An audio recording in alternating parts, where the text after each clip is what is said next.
Cindy, do you want me to get started? Yes, that'd be great. Thanks. Okay.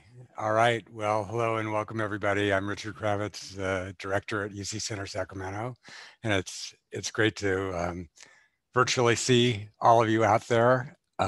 This is always the most exciting of days for us because it's kind of a culmination of all kinds of hard work that students have put in with the support of their instructors and internship hosts. You've probably heard me say it before, but UCCS basically has two missions: education and knowledge sharing. And this undergraduate showcase is an opportunity to bring the two together, where we get to see some knowledge that students have created and are about to share. And we all get to participate in that. So my remarks wouldn't be complete without a sincere thank you to the internship hosts who are here and to those who aren't here, who have provided these really important opportunities for students at UCCS to participate in experiential learning, and especially under these most trying circumstances that we all find ourselves in with the pandemic. So anyway, I'm just really excited to see what is about to come. So let's get on with it. Thank you. Great, thank you so much, Dr. Kravitz. And so our format today is that each student will go ahead and present their poster. After the student presents their poster, we will take one question from their internship host site. If there is not a question from their internship host site, then we will open it up to the UC Center Sacramento academic team. And once each student has a chance to present, we will actually open it up for general Q&A at the end. So, so with that, our first student is Alexa Johnson-Gomez. Hello, everyone. Let me share my screen.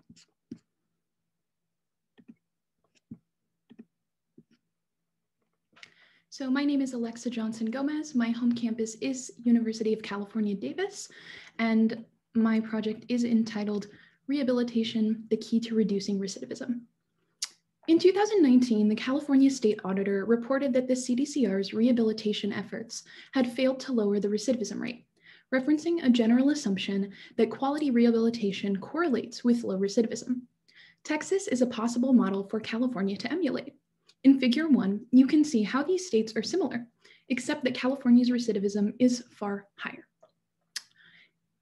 I want to analyze this relationship to see if California should look to Texas to solve its recidivism problem. I hypothesize that in Texas overall, rehabilitation correlates with a lower recidivism rate. I further hypothesize that within broad categories, individual programs will have similar percentages of recidivism to reflect general efficacy. My research design analyzed reports of Texas rehabilitation programs and corresponding recidivism rates. Figure 2 shows several programs color-coded by category and a non-rehabilitated comparison group. To translate this to California, I analyzed participation in substance use treatment, seen here in Figure 3, positioned with levels of participation in aftercare. Aftercare referring to a post-carceral program that provides resources and help with reintegration. The results in California and Texas show a single clear result. There is no consistent correlation between rehabilitation and recidivism. An unexpected pattern is that in both states, an element of aftercare paired with any program saw the lowest comparative recidivism. I suggest that California must not only improve its quality of programming, but consider that programs that are paired with aftercare are perhaps the most effective in reducing recidivism. Thank you. Great, thank you so much, Alexa. And so is there a question from her internship host site? If you want to go ahead and raise your hand, then we can go ahead and unmute you and you can ask the question.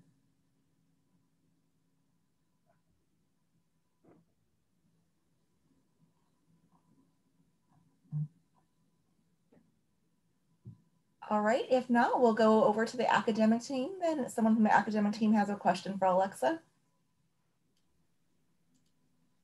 Hey, Alexa, Dr. Butters here from Paul 186E. One thing I've been thinking about all quarter for your, see, that's the one of the problems with having all those little listening devices in your house. They hear people's names and they think it's the talk.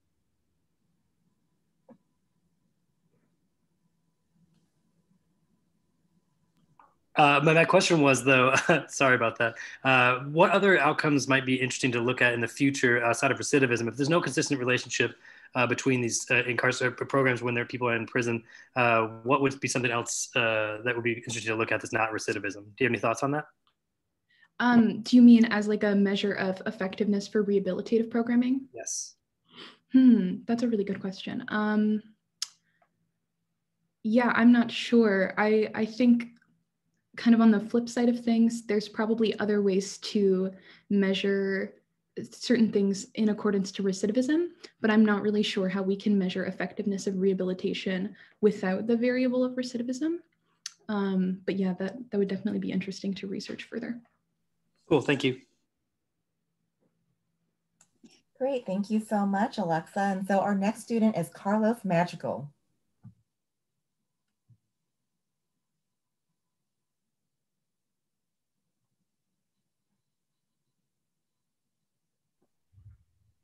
Alrighty.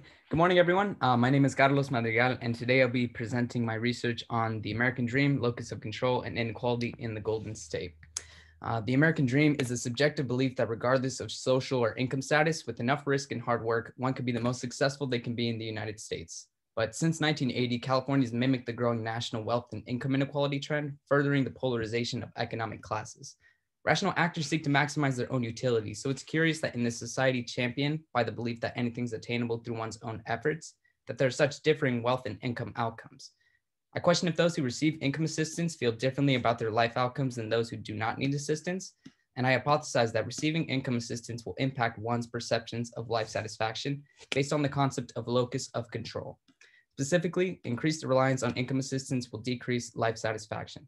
My independent variable is receipt of income assistance, and dependent variable is life satisfaction, which in this case I measure as self-evaluated ease of achieving one's goals and job satisfaction. To do so, I look at general social survey data from 2006 to 2018 and refer to a 2015 panel study of income dynamics. And I found that respondents of lower income levels felt it more difficult to accomplish their goals than wealthier respondents. As it relates to job satisfaction, people in higher income levels were consistently more satisfied with their jobs than those in lower income levels. And prior research on satisfaction and income assistance found that those who accepted income assistance were less satisfied than those who did not receive any. Looking forward at policy goals, I would pressure the federal government to expand the earned income tax credit and further investment in early childhood education programs that may promote economic productivity and reduce inequality in the long term. Thank you. Great, thank you so much, Carlos. And so Carlos interned with the Office of California State Governor Gavin Newsom's office, and so did actually Alexa Johnson Gomez too. And so if anyone from the office has a question, if you want to go ahead and raise your hand and I will unmute you. If not, it'll go to the academic team.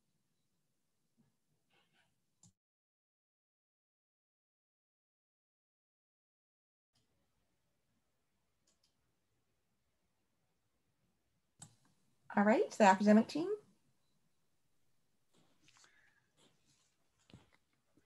Hi, Carlos. Great work here.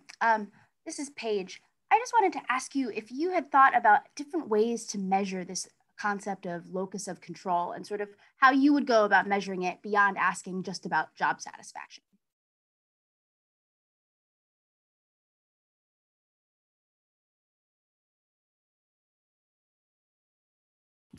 Carlos, you're muted. My bad. Thanks, Antonio. In regards to locus of control, that's a psychology concept that delves into personality on a spectrum ranging from external to internal. Individuals can have any range of both. And for the case of this study, I tie internal locus of control, which is the belief that one's life outcomes are a result of their own labor. I tie that close to American Dream. And I tie the external locus of control, the belief that one's life outcomes are a result of their environment. I tie that most to job satisfaction and goal achievement. And there are many other metrics you could have used, but for the case of this study and with the data available, I chose self-evaluated goal attainment as well as job satisfaction. But certainly the World Happiness Index is something coming into the question among many academics. Should happiness be and life satisfaction be a goal of government and public policy? That's certainly come into debate. And as further research comes out, I'll be interested to see how the conversation continues to evolve. Great, thank you so much, Carlos. And so our next student is Antonio Calvo Jackson.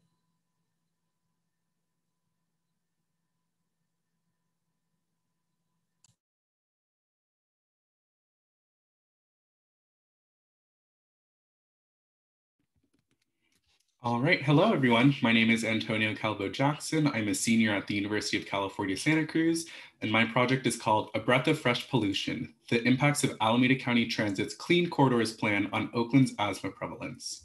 Oakland, California has some of the worst asthma rates in the state.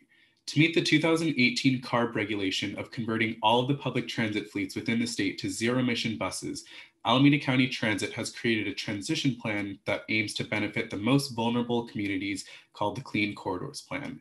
This new Z-Bus fleet anticipates to improve air quality and respiratory health, especially in marginalized communities that have historically had higher rates of asthma prevalence. I believe that Z-buses will lower overall asthma prevalence rates in Oakland, but with that said, the Clean Corridors Plan will not provide the best benefit for marginalized communities within the city in regard to respiratory health. This theory was tested through an observational time sequence study that looked to see the relationship between annual asthma prevalence per census tract and the number of Z-buses that run through or nearby each tract.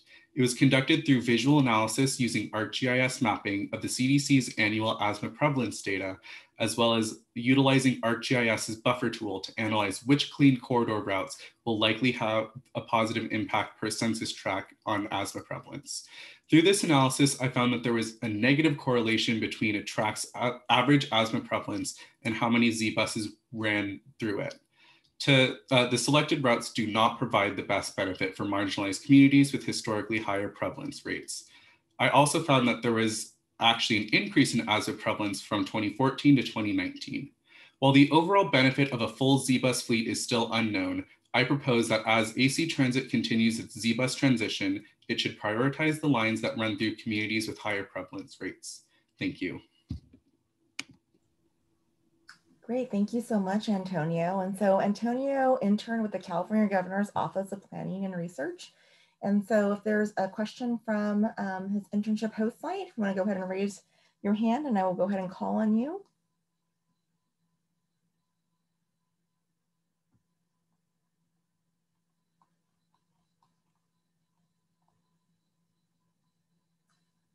All right, we'll take a question then from our academic team. Hi, Antonio. Sharif here. Really interesting project. I was wondering if you had thought about any other solutions to reducing Oakland asthma prevalence. Yeah, that's a great question. I was actually thinking about looking at other sources of pollution and trying to control or cap those more than just looking at bus emissions. Oakland has a lot of different major polluters. There's a giant shipping yard, a major airport that runs through it. And all those create bigger points of pollution, especially in those areas of historically higher asthma prevalence. So a greater control on that instead of just the bus transit fleet could definitely help lower those rates. Perfect. Great job, Antonio. Thank you. Great, thank you so much, Antonio. And so our next student is Ethan Laura Salinas. Hi, I'm Ethan Laura Salinas, and I am from UC Davis. Let me go ahead and pull up my thing. Okay, so my presentation is called Can Billions Buy Success in Education? The Relationship Between K through 12 Funding. Yes? It's actually not showing your screen, so we're not seeing your poster here. Okay, sorry. 1 second. There we go. There? It is, okay, there we go. Awesome. Perfect. Thank you. Okay, so it's called Can Billions Buy Success in Education? The Relationship Between K through 12 Funding, Attendance, and Test Scores. California is the wealthiest state in the nation, yet it comes 37th for K through 12 funding as a share of the state economy. Because of this, I decided to research the relationship of yearly K through 12 funding on chronic absenteeism, truancy, and CAS test scores. I hypothesized that because K through 12 funding has increased throughout the years, CAS scores would rise and chronic absenteeism and truancy rates would drop. I looked at the yearly budget for K through 12 education for the past decade in CAS scores from 2014 to 2019. as well as chronic absenteeism and truancy rates as reported by the California Department of Education. I looked at the yearly K through 12 budget for the past decade and noticed an average yearly growth of about $5 billion. With this, I then looked at the scores of the CAS exam, which tests English and mathematics proficiency in grades 5, 8, and 11. I noticed that from 2014 to 2019, there was a total growth of around 7% in English scores and around 6% in math scores. My next set of findings were quite a surprise to me. Chronic absenteeism increased by around 2% from 2016 to 2019, while truancy rates grew from 2012 to 2016 at around 4%. My findings show that increasing funding appears to have a positive relationship with CAS test scores and no relationship on chronic absenteeism and truancy rates. My recommendation would be to continue to increase funding, but at a greater rate to meet rising living costs and the growing student population. As for chronic absenteeism and truancy rates, students need to be incentivized to attend school, and our crumbling school infrastructure, supplies, programs, and faculty needs to be addressed to create an environment that is positive for students. Thank you. Great, thank you so much, Ethan. And so Ethan this term interned for the Office of California State Senator Scott Wiener's office. And so if there's anyone from, great. So Krista, I went ahead and unmuted you. So if you want to unmute on your end and ask your question, thank you. Hi, Ethan. So I had trouble looking at your chart, but was any of the funding specifically targeted to chronic absenteeism? And do you think if it was targeted, that would help decrease the absenteeism? Hi, Krista. I didn't include it in my poster, but in my essay, it will be included. There are organizations within the California Department of Education that are tasked with investigating districts and schools and then determining which schools are of higher risk for stuff like absenteeism or truancy or students that fall behind. And then they allocate more funding to that area to help. And I think that would probably have a better result with increased funding to those areas, but I did not add that into my poster. Okay. Thank you. Great, thank you so much. All right, and our next student is Xiomara Maria. Just share my screen. Hello, everyone. My name is Xiomara. I'm a fourth-year student at UC Irvine, and the title of my project is Community-Oriented Policing, or COP for short, and crime in California cities. The role of police in actually increasing safety and reducing crime is currently a topic of debate. COP is a philosophy adopted by many police departments in order to address mistrust towards the police as well as reducing crime. My research question is, does implementation of COP help reduce crime in cities of California? I hypothesize that cities with COP will have equivalent crime rates of violent and property crime as cities without implementing COP. In order to answer my research question, I observed 8 cities between the populations of 100,000 to 400,000 in California with similar demographics, and they're shown in Table 1. My independent variables are cities that use COP, which are underlined, and cities that don't. My 2 dependent variables are property crime rates and violent crime rates per 1,000 residents. I also took before and after crime rates for 2 cities that implemented COP in 2017 in order to see the trend of crime rates between 2015 and 2019. In figure 1, I found that most cities that did use COP saw lower property crime rates, but in figure 2, you can see their violent crime rate was higher than cities that didn't use COP. In Escondido, who implemented the program in 2017, both violent and property crime rate remained relatively unchanged. In figure 4, you can see Santa Barbara saw a small decrease in property crime and a small increase in violent crime, but it's very small. This implies that COP has a very small relationship towards crime. I suggest that a uniform and consistent way of evaluating law enforcement agencies that use COP should be created, and that future research should also focus on alternative ways to reduce crime that doesn't rely on policing. Thank you. Great, thank you so much, Xiomara. And so Xiomara, intern in Office of California State Assemblymember Phil Teen's office. And so if there is a question from the office, if you want to go ahead and raise your hand, I can go ahead and unmute you.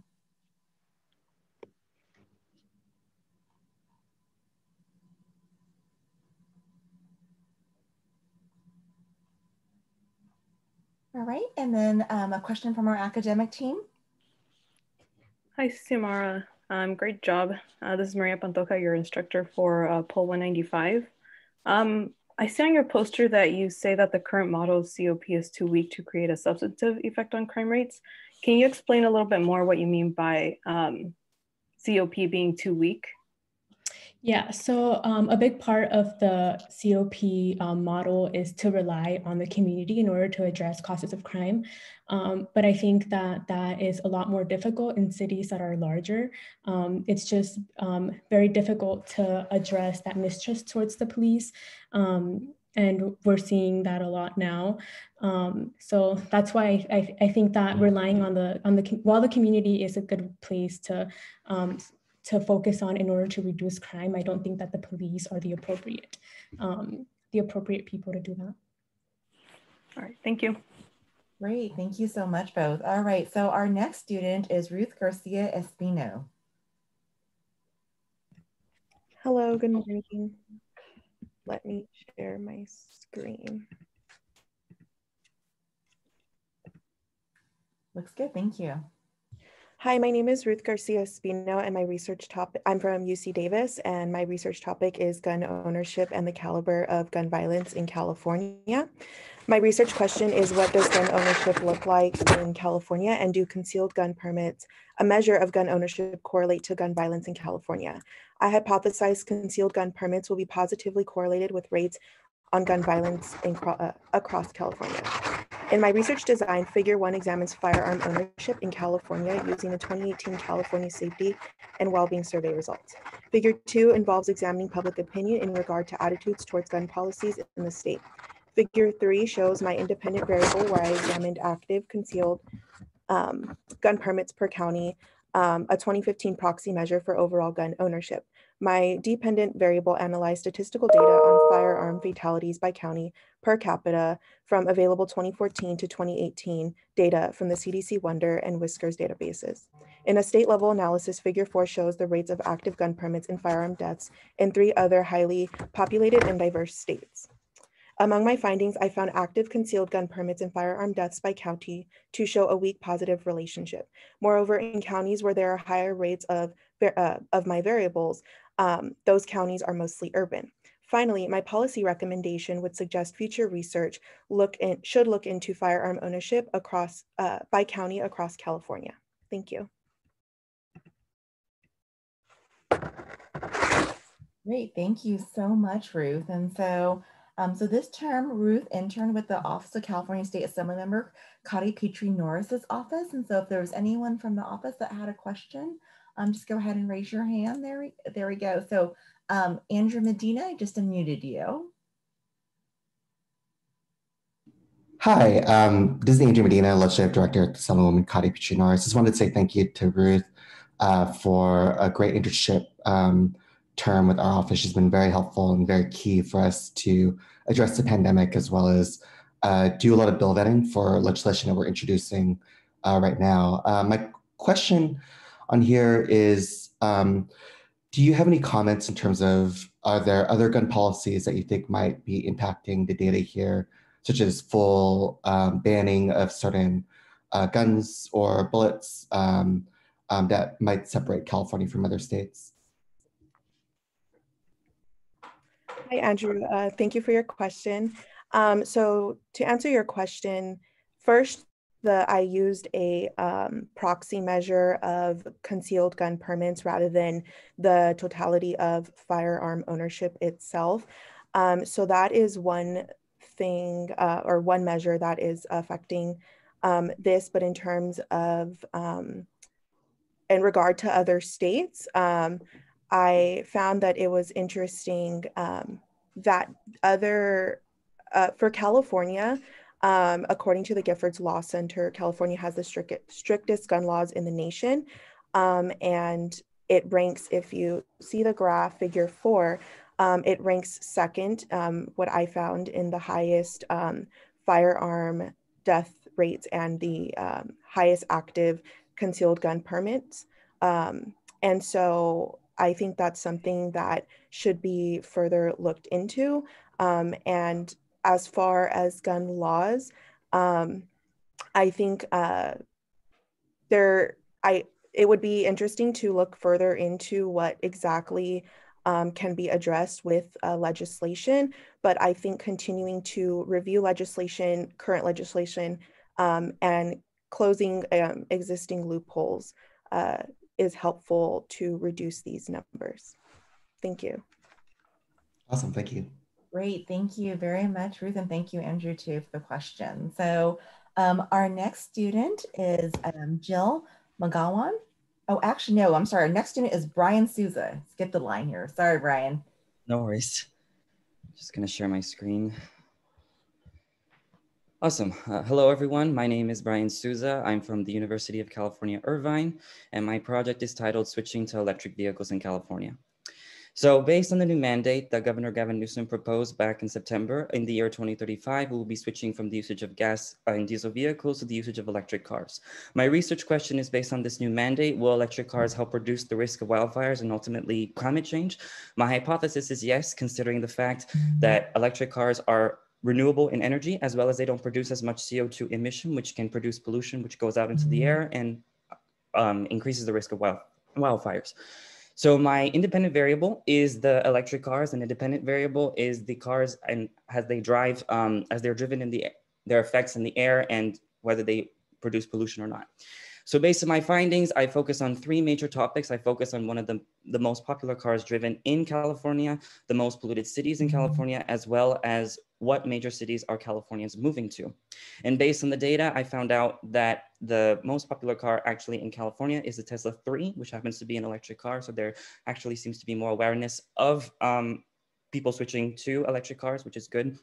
As far as pollution goes, one of the most polluted cities in California happens to be Bakersfield, which is in a city that is more inland, which can also raise concerns because in the third graph, it actually reveals that there are actually a lot of people moving to other places inland, including Santa Clara, Alameda County, these type of places, which can raise ultimate concern for us since these areas are more, heavily, have a lot of forests, have a lot of desert areas, and are just more immune to wildfire. So my policy proposal is based that we should limit the amount of people that are moving inland and make the cost of living in the coast more affordable in order for us to help reduce the risk of wildfires. Great, thank you so much, Brian. And so Brian interned this term with the Office of Sacramento City Council member, Rick Jennings' office. And so if there is a question from the office, great. And I see Henry Atkinson. Hey, Brian, it's Henry. So sort of my question, so the policy proposal at the end, once we say that we should limit the number of people going inland, seems sort of unrelated to the issue of electric cars and their effect on wildfires. Sort of getting back to the original topic, did you find some sort of relationship between an increased use of electric cars and a decreased incidence of wildfires, or did you just find that there's not really an effect there and ended up focusing on probably a more accurate variable? Yeah, thank you for your question. So yeah, basically, based on my research, I found actually what's interesting that something that contradicts or based on my hypothesis, what I found out, I had tried to find a lot of more research pertaining to seeing if there were more Californians driving gas and diesel vehicles. But actually what was interesting is that there seems to be more people who are driving more electric cars, which in turn as to me reveals that there's more awareness of people, more open to the new mandate as opposed to those that may not be. But I think also just going into it being the way the vehicles are being made and such has, I haven't seen much. What I've seen is ultimately them being renewable in energy. They ultimately these cars have positive results as far as not producing as much pollution as gas cars, but it definitely what stood out to me was the fact that actually there is more. I was expecting that there would be more gas and diesel drivers, but based on my data, I found that it was actually the opposite. But yeah. Cool. Thank you very much. Thank you. Great. Thank you so much, Brian. Thank you so much, Henry, too. And so our next student is Jill McGowan.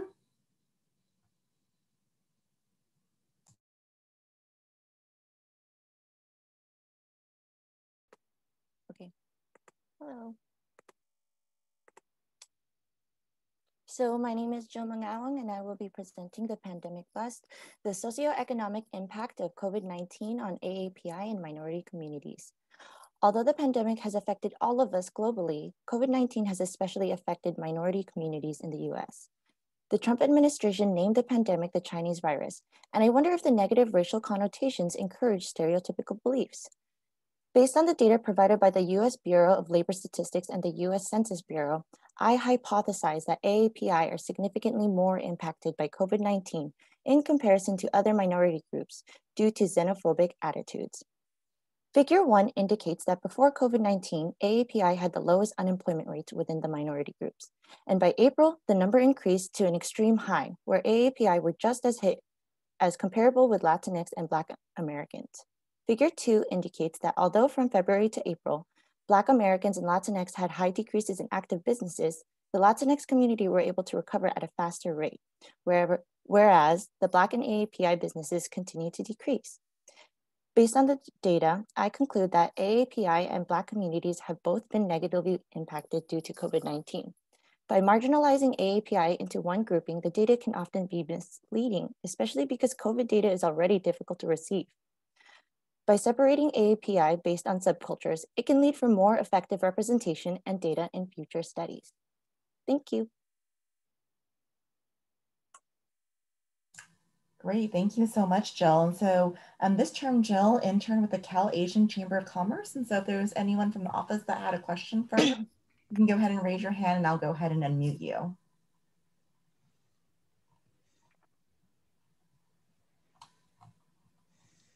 All right, and if not, a question from our academic team. So maybe I'll take this one. Jill, that's great, great presentation and very nice poster. I wonder if you considered whether, whether there were any other explanations besides xenophobia for the less rapid recovery among Asian American businesses compared to others. When looking at the data, I know that it was really difficult to find data on AAPI in general. I know that, like for me personally, I had issues with figuring out how to find distinct data based on subculture, but I know that I actually don't really know if it's due to xenophobic attitudes or if it's if there's another variable that I'm missing. Thank you, Dr. Kravitz.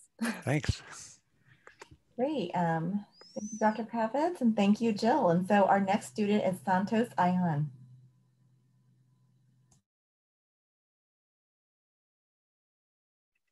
Hello, everyone. Today, my name is Santos Ayhan and I'm from UCLA. And today I will be presenting on the unheard symptoms of COVID-19, the effects on immigrants and unemployment. COVID-19 has left millions of people unemployed. However, it has affected some communities more than others. Therefore, I wanted to research the following question. Has COVID-19 disproportionately impacted immigrants' rate of employment in California? I hypothesize that California counties with a higher concentration of immigrants have more unemployment during the pandemic. To test my hypothesis, I examined the unemployment trend in the early months of the pandemic, April through May, in the counties that have the most immigrants per 1,000 inhabitants. I obtained the unemployment data from the EDD website and the immigrant population from the Migration Policy Institute. To measure my variables, I measured my independent variable as immigrant population per 1,000 inhabitants and my dependent variable as the unemployment trend as a percentage. I found that immigrants in fact have been disproportionately affected by COVID-19. However, there is no correlation between a high concentration of immigrants and high unemployment. The industries in which immigrants make a majority, such as accommodation and food services, personal services, and private households, have been the most hard hit by a 40% unemployment rate nationwide. Therefore, unemployment has not only been felt in metropolitan cities such as LA, but also rural California has been deeply affected with financial insecurity and loss of jobs. Thank you. Great, thank you so much, Santos. And this term, Santos interned with the Sacramento Metropolitan Chamber of Commerce. And so if there's anyone from the office that would like to go ahead and ask a question, just go ahead and raise your hand and I'll unmute you.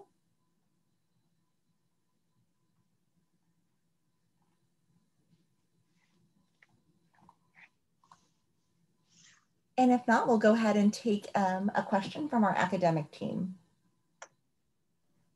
Hey, Santos, really interesting project. Nice work putting it together. I was wondering, you mentioned that immigrants have been harder hit in terms of unemployment, potentially more so than others. Do you think that they will be even slower to recover in getting jobs back relative to other people as the pandemic comes to a close? Hi, thank you for your question.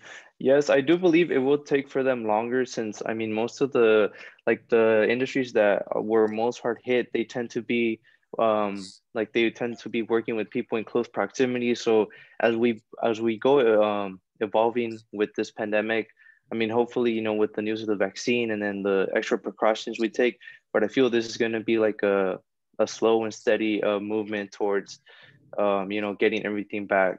But I feel like, yes, they will be a little bit more, like it would take longer for them to, you know, recover fully from this. Thank you. Right. Great work. Great, thank you so much, Santos. And thank you, Sharif, too, for the question. And so our next student is Abigail Miguel. Hello, my name is Abigail Mile, and let me pull up my poster for you.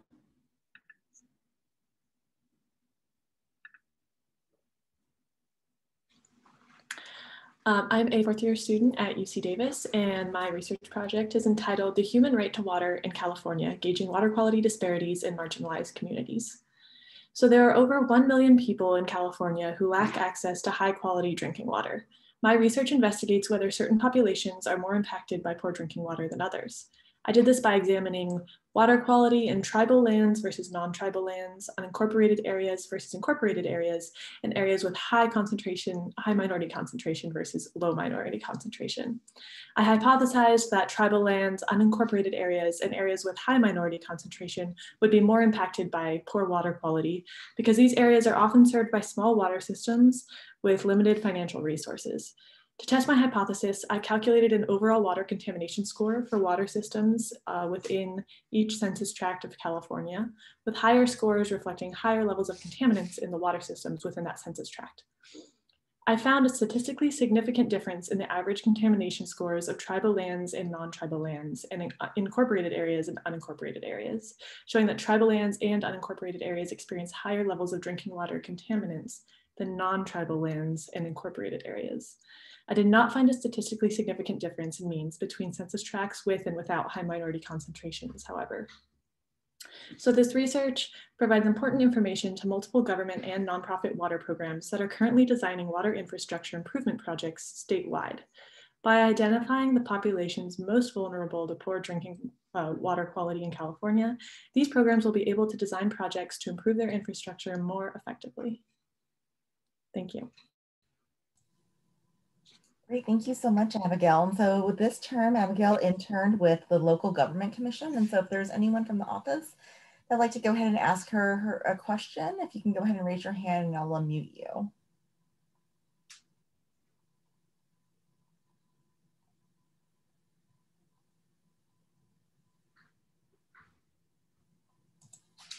All right, and if not, we'll go ahead and take a question from our academic team. Hey, Abigail, Dr. Butters here. As you know, big fan of this project and this visual here in the middle there, especially, and also those box and whisker plots on the right too. But one of your findings there is quite a lot of information packed into one bullet point. I was just hoping maybe that you could expand on it a little bit. It's the one with, you know, there's no significant difference between the minority dense areas and non-minority dense areas. But I just wanted you just to kind of expand on the rest of that thought that you've got there. In your findings and analysis. Yes, thank you for your question, Dr. Butters. yeah, so that bullet point that mentions, like I said, there was not a significant difference in scores between minority dense areas and non-minority dense areas, but 61% of the census tracts that had that fourth quartile of contamination scores, so the top 25% of contamination scores in the state, of those, 61% were very minority dense areas. If you look at the map above this, it's kind of easy to see that the dark blue color shows the highest level of contaminants. And that's very concentrated in the Central Valley, which has very high minority density. That's also, it's notable that a lot of the contaminants in that area are nitrates, which are frequently a result of runoff from agriculture. So that, it makes sense.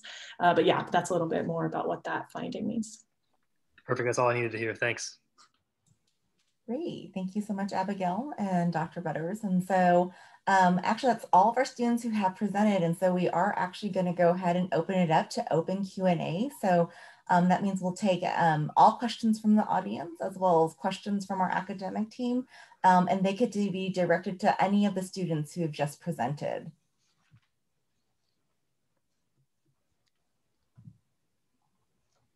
For the audience, if you want to just go ahead and raise your hand, and for the academic team, you guys can go ahead and just jump in.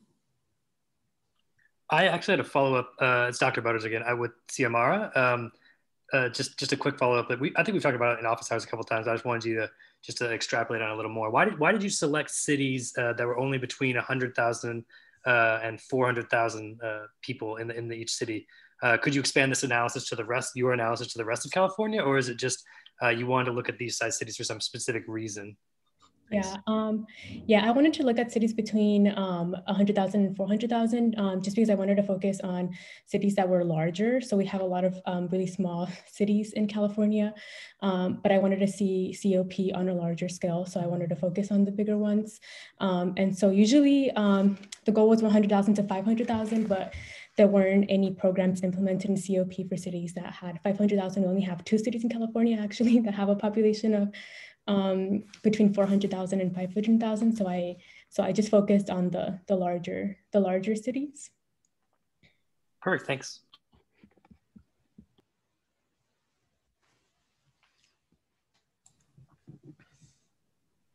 I have a follow-up question for Ruth.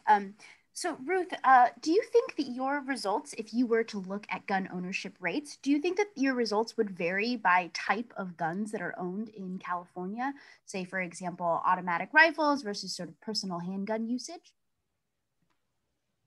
Hi, Paige. Thanks for your question. Yes, I do think that that the rates would vary according to guns. In the survey, actually, the 2018 California Safety and Wellbeing Survey results, there were a high, the most guns that were owned were handguns. And then I believe, don't quote me, but I believe second were rifles. And I also had found on, I can't remember which site off the top of my head, but one of the things, another variable potentially that I think would be interesting to look further into is the fact that some of there are firearms that are owned by California residents that aren't registered. So I don't think that the study encompassed all of the firearms due to that factor, that the limitation that not every gun is registered in California. Thank you.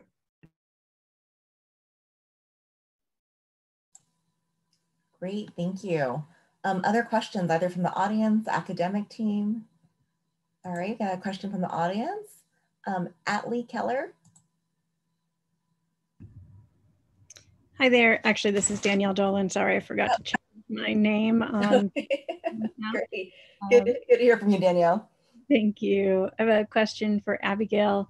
I really appreciated your presentation. Great job. Excellent graphics on your poster. You went as far as saying that state agencies that are developing their implementation plans for human right to water should consider these results.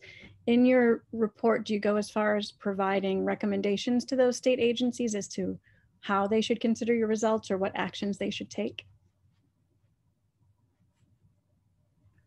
I do touch on that a bit in my report and discuss that,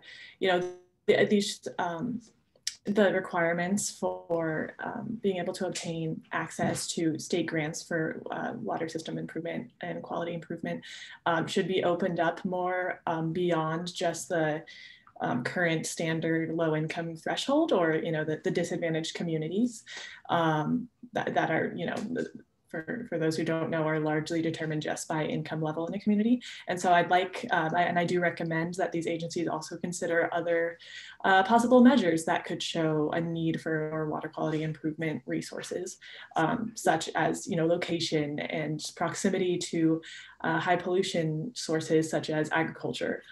Or large agriculture areas. So yeah, I do touch on that in my report. Excellent, thank you. Great, thank you so much for your question, Danielle. Yeah, thank you, Abigail. Thank you, Danielle, for the question. All right, other questions, either from the audience or academic team? I have a question for Ethan. So you mentioned that there was an increase in chronic absenteeism, even as you found there was an increase in funding. Based on your research, do you have an idea of why that happened?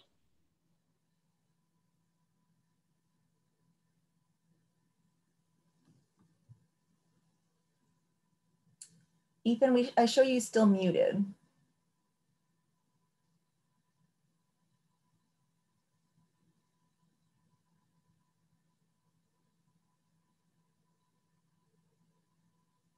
All right, we'll go ahead and move on to the next question then, Ethan.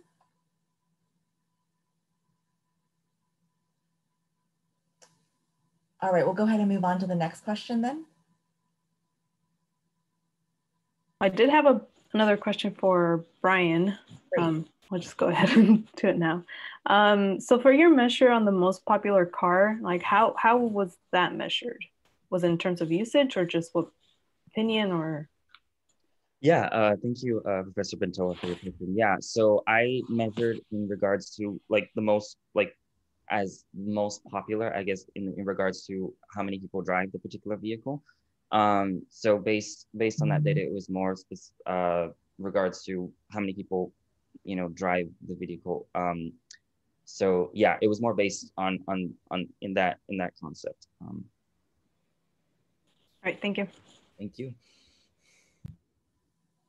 Great, and any other questions from either our academic team or our audience? Oh, we have one from our audience. So Emily Finnegan. Hi there. This question is for Abigail. Wonderful presentation. I put it into the Q&A here as well. I was wondering if your report touched on any recommended agricultural practices to reduce nitrate contamination, since you noted that was one of the larger contaminants, particularly in the San Joaquin Valley. Thanks. Hi, Emily. Thanks so much for your question. I actually get a chance to look into, what practices could reduce that nitrate contamination into the water. That's something I would love to learn more about in future research that extends beyond just one quarter. But that's a very interesting question, and I'd love to look more into that. Absolutely. That's a whole body of research. Great. Thank you, Emily, for your question. Thank you, Abigail. Any other questions? I have a follow-up question for Alexa. You talk about the benefits of aftercare for reducing recidivism, and I'm really curious about the costs of aftercare versus the cost of rehabilitation for these individuals that are incarcerated. If you could speak on the trade-offs there. Sure. So I didn't go so far as to dive into financial models for both rehabilitation and rehabilitation while incarcerated, as well as aftercare. But I would estimate from the research that I have done that aftercare is likely a more expensive infrastructure to build. There's a lot of, transitional housing that needs to be implemented. There's, therapy programs and just centers that provide resources, all of these sort of things that can fall within the umbrella of aftercare. And obviously that's a lot more involved than just classes in a room that are happening within the prison walls. So it certainly would be a budgetary trade-off for the state of California to decide to put a little more money into aftercare to pair with those rehabilitative efforts that are happening while people are incarcerated. But, obviously the state is really trying to lower its rate of recidivism. And I think that it's a worthy trade-off to put a little more money into. Great, thank you. And then let's try going back to, so I know Professor Pantoa, you had a question for Ethan, Laura, Salinas. And so if you want to go ahead and ask your question again, and Ethan, if you can go ahead and unmute yourself to respond, that'd be great. Yeah, hi, sorry, I had to run to the restroom really quick. No problem. So my question was, just based on your research, if you have an idea of why there was an increase in chronic absenteeism, even as there seemed to be an increase in funding? So from what I gathered is that they're saying that the increase in student population and the increased standard of living has caused this issue with so from basically there is kind of a correlation, but not with those numbers, that the increased student population and increased cost of living has caused, I guess, a reason, I don't know the exact reason, for students to not be able to attend school or not be incentivized to attend school, whether that be teachers not providing the best education, not enough after school programs or during school programs. But it seems to have to be tied with increased student population and the increased cost of living. Okay, thank you. Great, thank you. Other questions? Hi, I have a question for Zinamara. So your presentation was really interesting, and in that it touched on community policing. I was wondering what it is specifically about community policing that may reduce crime relative to the traditional police officer-centered model. Yeah, so I think something important to note about community-oriented policing is that it's more of a philosophy. It's not necessarily a set of rules or a program that a police department should implement. And I think that's what sets it apart from other forms of policing.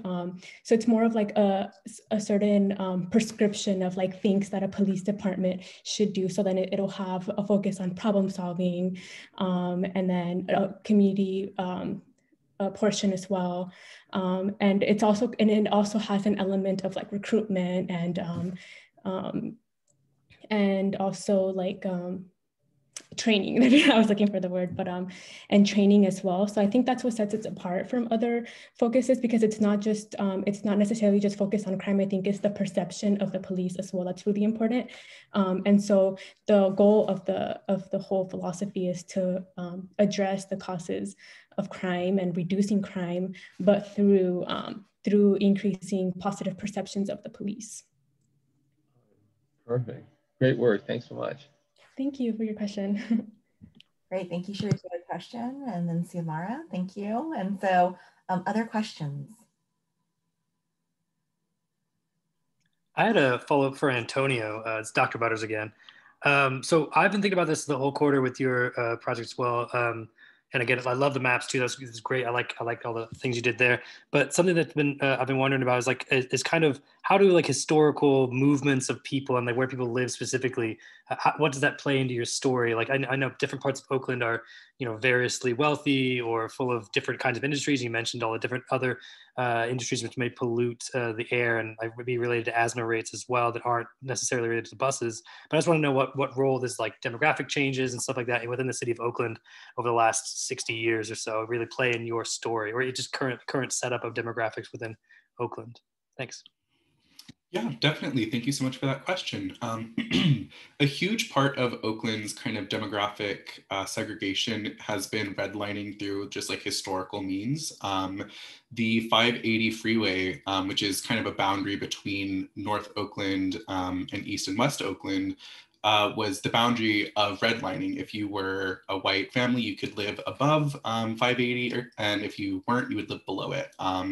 And that kind of just shows where the different pollution would go. Living between freeways or living near freeways, you're more likely to have asthma or other respiratory health issues. And so just having those compounding factors of living below 580 in the red line districts and having all of the major industries there, that really just adds on to it. And so I think that kind of shows where the historical marginalized communities have been, because you literally see where the pollution kind of flows.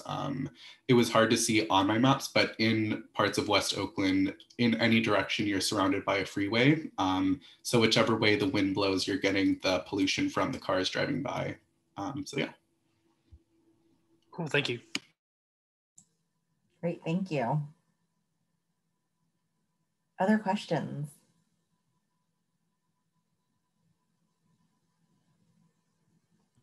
I had another one for Santos, if we have a couple minutes. All right, Ross, this is our last question. Okay. Santos, you the last one. We've talked about it a few times in office hours, and I told you I was going to ask you about it, so I didn't want to leave you out. What does having only like a third of the California counties in your analysis, what does that do to your findings? How could you maybe go about furthering your analysis later and finding more information on the rest of the counties, and how might that impact your findings? Yes, thank you for your question, Professor. So, I mean, yeah, when I was doing my research, I found limited data for like the population of immigrants, and it only gave me like the top 15 counties with the most immigrants. So, I mean, if I would have gotten like the data of all 58 counties, I feel like when I put them on the scatter plot, it would have been like kind of more distributed.